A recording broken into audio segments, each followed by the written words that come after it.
नमस्कार दोस्तों, आपका स्वागत है दी एस्पिरेंट इन्फो के अंदर। आज हम बात करने जा रहे हैं टीना डाबी के टाइम टेबल के बारे में। उन्होंने आखिरी 3 महीनों में कौन सा टाइम टेबल फॉलो किया और यूपीएससी में टॉप हासिल किया।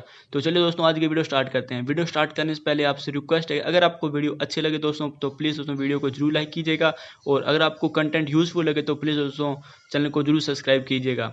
यूपीएससी प्रीलिम्स 2020-2015 की टॉपर टीना डाबी ने आखिरी 3 महीने में रिवीजन के लिए बताया अपना टाइम टेबल।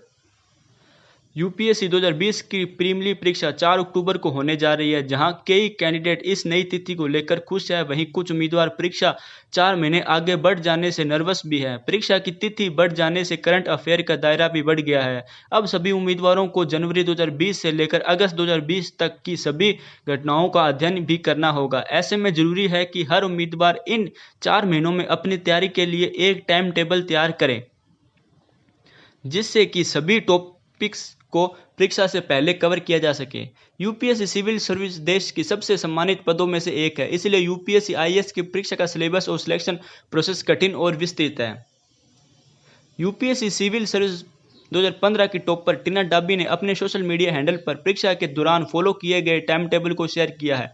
इसी टाइम टेबल को फॉलो कर टीना डाबी ने 22 साल की उम्र में अपने पहले ही अटेम्प्ट में सिविल सेवा परीक्षा को टॉप किया था। आइए देखें क्या खास है इस टाइम टेबल में। Newspaper reading. यूपीएससी आईएएस की तैयारी प्रक्रिया में अखबार पढ़ने के महत्व को नज़रअंदाज नहीं किया जा सकता है। ये न केवल वर्तमान मामलों के बारे में है कि एक उम्मीदवार को अपडेट करता है, बल्कि इसके आर्टिकल सेक्शन में एक ही मुद्दे पर अलग अलग राय को पढ़ा जा सकता है। मेंस परीक्षा में उत्तर लेखन के लिए यह आवश्यक है कि जैसा कि टॉपर ने सुझाव दिया है, उम्मीदवारों को अखबार पढ़ने के लिए सुबह 1 घंटा निकालना चाहिए। करंट अफेयर रिवीजन के लिए कैंडिडेट को एक्सटेंटिव स्टैटिक सिलेबस के साथ यूपीएससी आईएएस परीक्षा में करंट अफेयर के महत्व को नहीं भूलना चाहिए। जैसा कि टॉपर द्वारा बताया गया है कि कैंडिडेट्स को स्टैटिक और करंट अफेयर सेक्शन को पढ़ने का टाइम सावधानी से डिस्ट्रीब्यूट करना चाहिए। अपने स्ट्रॉन्ग और कमजोर विषयों को पहचानें। हर दिन के टाइम स्लॉट को इस तरह से डिवाइड किया जाना चाहिए कि एस्पिरेंट्स अपने कमजोर विषयों की तैयारी के लिए अधिक समय निकाल सके। हालांकि अपने स्ट्रॉन्ग सब्जेक्ट के रिवीजन के लिए टाइम निकालना ना भूले। प्रीलिमिनरी परीक्षाओं के लिए प्रत्येक विषय का ज्ञान होना आवश्यक है। 3 टियर रिवीजन, यह काफ़ी आईएएस के उम्मीदवारों द्वारा नियोजित सबसे सफल रिवीजन ट्रिक्स में से एक है। यदि किसी टॉपिक को पढ़ने के बाद उसी दिन उसे रिवाइज किया जाता है तो यह विषय की समझ में मदद करता है, लेकिन परीक्षा तक याद रखने में मदद नहीं करता। यही कारण है कि टीना ने 3 स्तरीय संशोधन का सुझाव दिया है, जहां प्रत्येक विषय को परीक्षा से पहले 3 बार रिवाइज किया जाना चाहिए।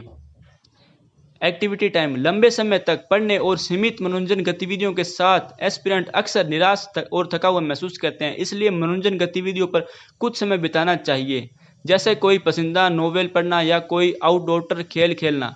इससे माइंड और शरीर फ्रेश रहता है, साथ ही कंसंट्रेशन लेवल भी बढ़ता रहता है। संतुलित आहार और उचित नींद। यह अक्सर देखा जाता है कि परीक्षा में कुछ महीनों पहले एस्पिरेंट आमतौर पर अपनी डाइट और स्लीपिंग पैटर्न को नज़रअंदाज करते हैं, जैसे कि टीना डाबी ने अपने टाइम टेबल में सुझाया है। संतुलित आहार और 7 घंटों की नींद आपके टाइम टेबल का एक हिस्सा होना चाहिए।